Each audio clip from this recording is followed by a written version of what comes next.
Look at this screenshot of a seemingly benign graveyard from Baldur's Gate. I went ahead and built it myself in real life, but we'll get to that in a minute. Now, for those of you who are unfamiliar with the bright secret behind this graveyard, either because you never came across it or you haven't played Baldur's Gate, let me show you. Here we are in Nashkel. It's a pleasant little town. We're just going to take a stroll through it. With a save game editor, I've manually adjusted this party to be average of level 5 with a lot of really good equipment. In other words, generally in a much better position than you would normally be coming into Nashkel for the first time in a real playthrough. We'll stroll on down the thoroughfare here, and we soon come to some graveyards. They're in front of a Temple of Helm. Very nice. Might have to build that one. Hey, let's have a look around over here and just have a seat on the lawn. Take a break. Let's read some of these gravestones. Dean, the lean, mean killing machine, died. That's pretty funny. Stranger, tread this ground with gravity. Dentist Mark B is filling his last cavity. I just love this game and how it generally keeps a light-hearted tone. Always seems to want to entertain you and be on your side. Beneath this stone, a lump of clay lies marked, oh, Dayer Rog has appeared. Never do that again or my wrath will be great indeed. That's big talk. We're level 5 at this point. I'm not too worried. And he's going away. Let's read a few more. Here lies Tobin, who believed in the good of all, died at the hands of zombies whilst asking for directions.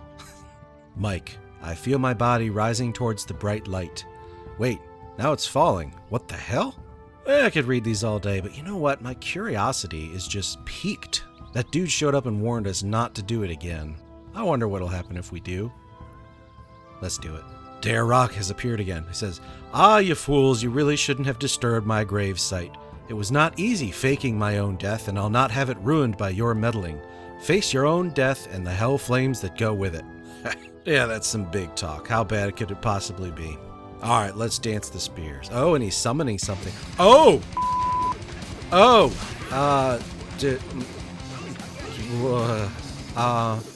Oh! Oh my. What just happened? Let's cue that up again. Okay, this time I'm going to take the main character, put him off to the side so that he survives a little longer. We click the grave once, he gets angry. We click the grave a second time. Yep, don't disturb it. Okay, end dialogue. Phoenix guards. 8 of them by my count. 8 Phoenix guards against a level 5 party. What were they thinking? But oh, they've used up all their spells. I'm still alive. I got a chance. Oh, they're out. No, they're not. They were not out. Yeah, so this is a fun little Easter egg. It's not actually meant to be part of core gameplay, obviously. In truth, this fight right here is harder than the final boss of the entire game. And they throw it at you when you're presumably like level 2 or 3. This is one of the first places you come after you get out of Candlekeep. This was scarring to me. I mean, not really, but in a video game, he says. It taught me an important lesson, that this world is a lot bigger than myself. You are not born or created a hero. You've got to become one. And that is just one of the thousands of reasons that Baldur's Gate is one of the greatest video games ever made. Making this graveyard was dead simple. I began with a thick cardstock. This is graphics medium chipboard. It's the brownish stuff you find at the back of a legal pad, but you can buy it in bulk like I do if you want. There's links in the video description below. And I'm going to use my recently discovered trick of pre-mixed tile grout. This stuff makes a great rough earthen texture, it's flexible, it doesn't cause warping, and it dries within a few hours.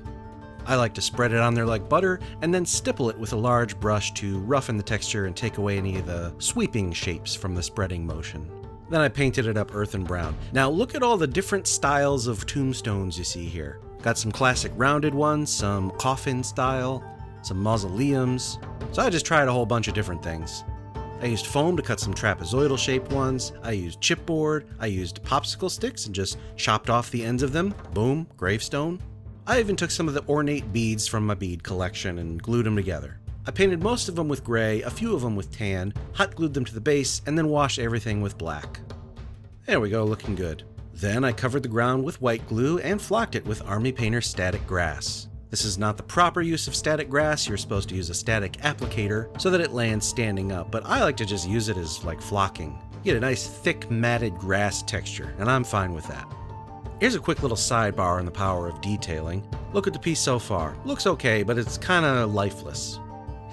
But by taking a light gray and just randomly nicking to pop some edges, and then with some dark green ink in the airbrush to darken up some of the grass areas, it's very easy to break up the plainness of this and create some variation. By the way, the green is ink, not paint, because I have a better chance of tinting the grass rather than turning it an outright green. So there you go, 2 quick little things to really help bring the graveyard to life. Again, here it is before those details, and here it is just 2.5 minutes later.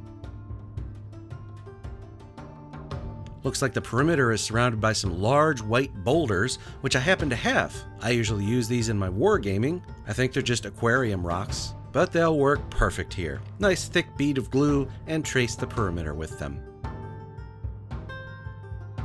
Now, I'm not gonna buy or 3D print and paint a bunch of Phoenix guards just for sake of this showcase, so here's some Eldar Fire Dragon proxies. Enjoy. And there you go. What do you think? Did I nail it today or not? Leave a comment, like, subscribe, bell, Patreon, Etsy, Amazon affiliate, blah, blah, blah, blah, blah, blah, blah. Thanks for watching today. I'll be back soon. I'm Wylock. Make things and play games.